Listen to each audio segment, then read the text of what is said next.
안녕하세요. 베델 하나님 계신 영자 목사입니다. 2월 24일 수요일 오늘의 말씀 묵상 시간입니다. 오늘 우리에게 주신 말씀은 마가복음 13장입니다. 10절을 읽고 말씀을 나누겠습니다. 또 복음이 먼저 만국에 전파되어야 할 것이니라. 오늘은요 마지막 때의 징조와 삶에 대해서 말씀을 나누겠습니다. 어떤 일이 일어나기 전에요 항상 그 전에 신호들이 있습니다. 징조이지요. 예를 들어서요 어린아이가 태어나게 되면 그 전에 태어나기 전에 여러 가지 징조가 있는데 어떤 부분이죠? 바로 진통입니다. 엄마가 처음에요 작은 진통들을 주기적으로 느끼게 됩니다. 그러면서 점점 이제 강한 진통이 느껴지고요. 나중에는 참기 힘든 진통이 이렇게 주기적으로 일어나게 됩니다. 그때가 바로 아기가 태어날 때다라고 아기와 몸이 자꾸 신호를 보내게 되는 거죠. 그때 엄마는 이제 느끼게 됩니다. 아, 내 아기가 이제 태어날 때가 되었구나. 예. 아기가 태어나기 전에 그런 징조들이죠. 그리고요, 뇌혈관 질환이라든가 또는 심혈관 질환 같은 부분에도요, 미리 큰 일 터지기 전에 신호를 보냅니다. 그래서 우리는요, 어떤 신호가 바로 그 큰 일 터지기 전에 일어나는 그런 신호들인가 미리 알고 있어야 됩니다. 그래야만 그 부분에서 대처하게 되고요, 운동도 하게 되고요, 약도 먹게 되고, 그래서 건강한 삶을 살게 되는 것입니다. 영적으로 마지막 때도 마찬가지입니다. 하나님께서요, 우리로 하여금 알게 해주셨어요. 물론 그 날과 그 시는 아버지만 아신다라고 말씀하십니다. 그렇습니다. 누구도요, 예수 그리스도의 재림의 때와 시는 알 수가 없습니다. 오직 하나님만 아시는데요. 그러나 그 마지막 때의 징조들은 하나님의 자녀들에게 알게 해 주셨습니다. 4절에 보니까요, 이렇게 말씀하지요. 우리에게 이르소서 어느 때 이런 일이 있겠사오며 이 모든 일이 이루어지려 할 때는 무슨 징조가 있사오리까? 제자들이여 주님께 마지막 때의 징조들에 대해서 여쭙습니다. 그때 주님께서요 여러 가지를 말씀해 주셨는데요. 5절과 6절에 먼저 이렇게 말씀하셨습니다. 예수께서 이르시되 너희가 사람의 미혹을 받지 않도록 주의하라. 많은 사람이 내 이름으로 와서 이르되 내가 그라하여 많은 사람을 미혹하리라. 미혹하는 거짓 교사들이 많이 일어날 것이다라는 말씀입니다. 그렇습니다. 오늘날 얼마나 많은 거짓 교사들, 진리가 아닌 것을 사람의 생각, 사람의 계획들을 하나님의 계획이라고 하나님의 말씀이라고 주장하는 사람들이 많이 있고요. 자기들이 곧 예수다 또는 하나님이다라고 주장하는 사람들이 참 많이 있습니다. 그런데요.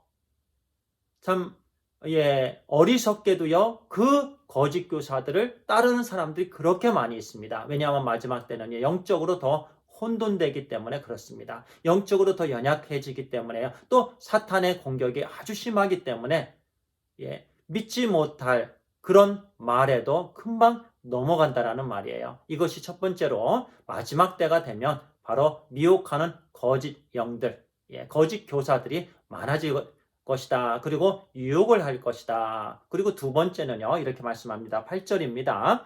민족이 민족을, 나라가 나라를 대적하여 일어나겠고 곳곳에 지진이 있으며 기근이 있으리니 이는 재난의 시작이니라. 재난의 시작으로요. 기근과 지진과 또 민족과 민족이 여러 가지 대적하고요. 오늘날 우리는 21세기를 살아가고 있는데요. 20세기만 해도요. 세계대전이 1차, 2차가 일어났죠. 그리고 지금도요.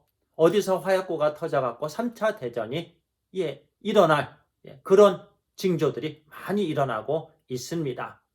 지금 곳곳에 전쟁이 많이 있습니다. 민족이 민족을 대적합니다.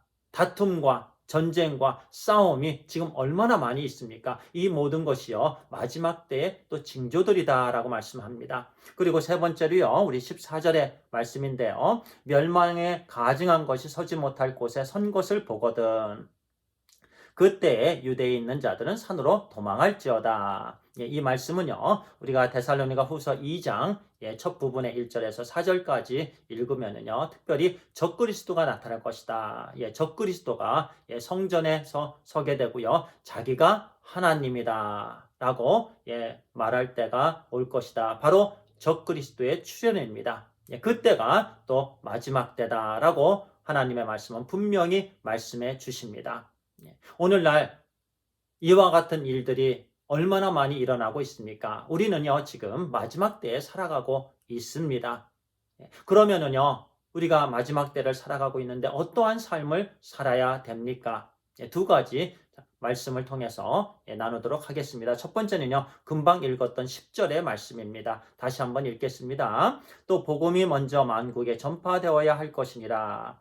복음이 만국에 전파되어야 할 것이니라. 예수 그리스도께서 재림하시 그때에는요, 복음이 만국에 전파가 된다. 이 말씀은요, 곧 우리가 어떠한 삶을 살아야 된다라는 그 말씀을 주시는 건데요. 하나님의 말씀을 부지런히 전해야 된다라는 말씀입니다. 지금 곳곳에요, 미전도 종족이 하나님의 말씀을 예수 그리스도의 십자가의 죽으심과 부활의 복음의 말씀을 듣지 못한 영혼들이 참 많이 있습니다.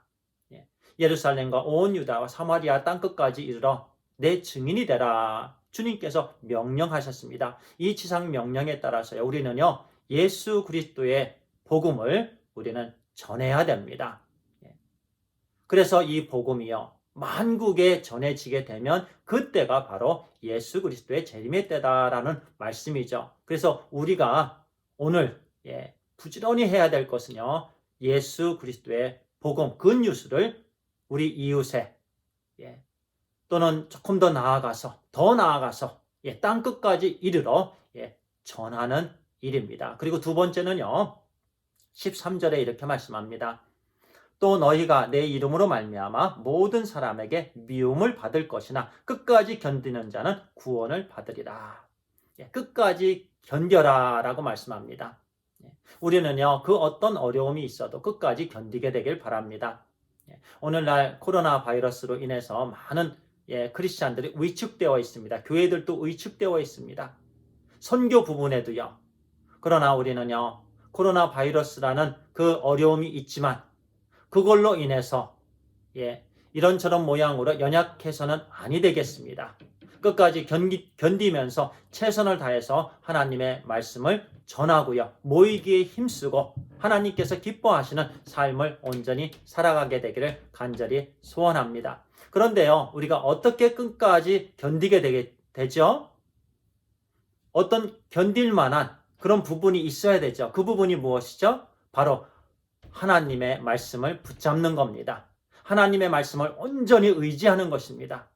하나님 말씀 외에는 우리가 의지할 것이 없어요. 오직 우리는 하나님의 말씀을 붙잡고 온전히 끈기를 가지고 인내를 가지고 끝까지 참고 나아가게 되길 바랍니다. 동시에 하나님께서 맡겨주신 이 말씀 전하고요, 예수 그리스도의 좋은 소식을 전하는 일에 우리가 잘 감당하게 되길 바랍니다. 기도하겠습니다. 아버지 하나님 감사합니다. 우리에게 하나님의 말씀을 통해서 마지막 때의 징조들이 어떠한 징조들이 있게 될 것인가, 그리고 특별히 두 가지 말씀을 전하는 일과 나누는 일, 그리고 하나님 말씀 붙잡고 끝까지 견디는 일, 이 일을 잘 감당하게 해 주시옵소서. 우리 하나님께서 기뻐하시는 마지막 때에 우리 하나님의 자녀들의 온전한 삶을 우리가 살아갈 수 있도록 축복하여 주시옵소서. 하나님 감사합니다. 우리 주 예수 그리스도의 이름으로 기도를 드리옵나이다. 아멘. 감사합니다.